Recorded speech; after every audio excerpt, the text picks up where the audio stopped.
Good afternoon. Today is Wednesday, January 24, and this is a meeting of the Cities and Counties Subcommittee.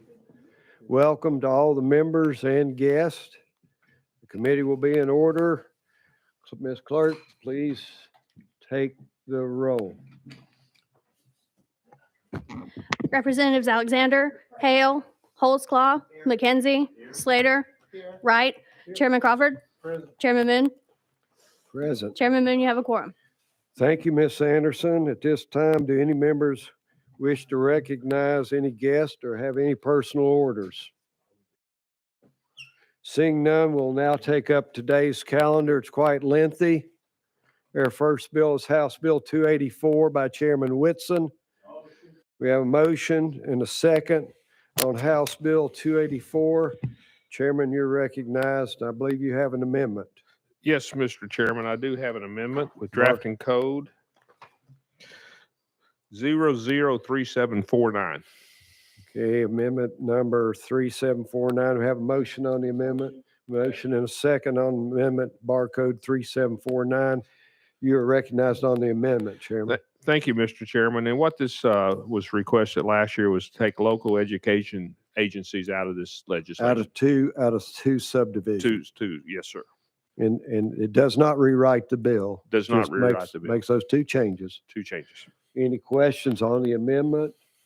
Any discussion on the amendment? Hearing none. All in favor of adopting the amendment 3749, say aye. Opposed, say no. The ayes prevail. Now we're back on the bill, House Bill 284. You're recognized. Thank you, Mr. Chairman and committee. This bill would make no policy changes and instead would amend certain sections of the TCA by replacing the maximum permitted sealed bid thresholds applicable to various Tennessee public agencies with standard language that reference the maximum permitted sealed bid threshold already established by TCA 12-3-1212. The maximum permitted sealed bid threshold established by TCA 12-3-1212 was most recently established in 2022 by Public Chapter Number 1016. Passage of this bill will result in eliminating inconsistencies regarding those thresholds and simplify the process by having only one section of the TCA to revise whenever these thresholds are adjusted in the future. With that, Mr. Chairman, I renew my motion. Thank you, the sponsor. We have questions on the bill. I know Representative McKenzie kind of kicked this off, and then you've picked it up. So are any members have any questions? Representative McKenzie?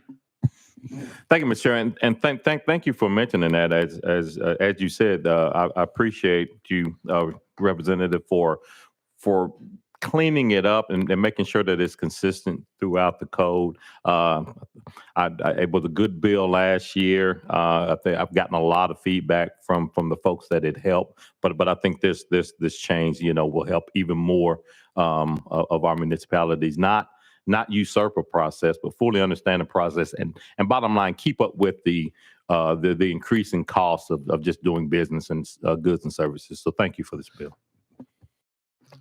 Chairman Whitson. Any other members? Any questions? Any comments? Is there objection to the question? Hearing none, we're voting on House Bill 284. All in favor say aye. Aye. Opposed say no. The ayes prevail. House Bill 284 and Amendment 3749 move to the next available calendar of local government. Thank you, Mr. Chairman, and thank you, committee.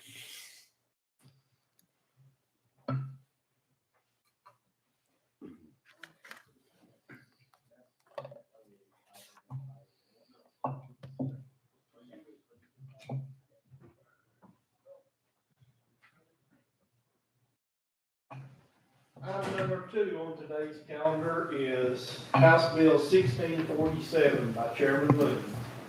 Do I have a motion? No motion. Proper motion, second. Chairman Moon, you're recognized. Thank you, Mr. Chairman and members of the committee. This bill deals with the local option budgeting law of 1993. It's adopted by the local governments by 2/3 vote. The 57 Budgeting Act and the 81 Budgeting Act precedes that. And what today's bill does, it's addressing a need where a budget amendment is brought after the county has adopted their budget. And it's brought by a department head or an entity that has a duly elected or appointed governing body.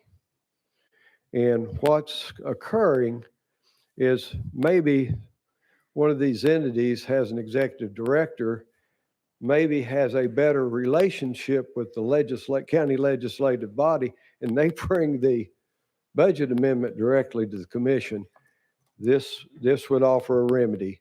It would require a majority vote of that governing body of that entity. So, Mr. Chairman, that's the explanation of the bill.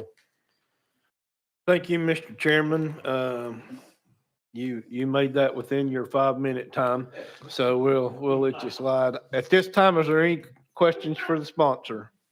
Representative Fritz, you're recognized. No, Hale. Hale, I'm sorry. Chairman Moon, could you give us an example of the entities that could be included in this? Well, library boards, park and recs, 911 committees, veteran services. These entities submit their budget workup during the year, and then the budget's adopted. And like I say, then those members should go on record voting for that budget amendment. Their executive director or the chairman shouldn't have access to the county commission without a majority vote of their governing body. And that's, thank you for that question. Follow up? Good. Any other questions for the sponsor? Seeing none, without objection, we're ready to vote on House Bill, let me get back to it, 1647. All in favor, please say aye. Aye. Those opposed, no. Bill moves on to it moves on to full local government.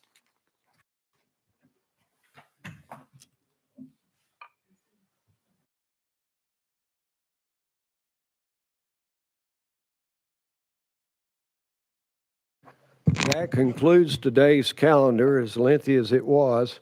And at this time, does any member have announcement? All right, without objection, we'll stand adjourned. Hearing no objection, we are adjourned.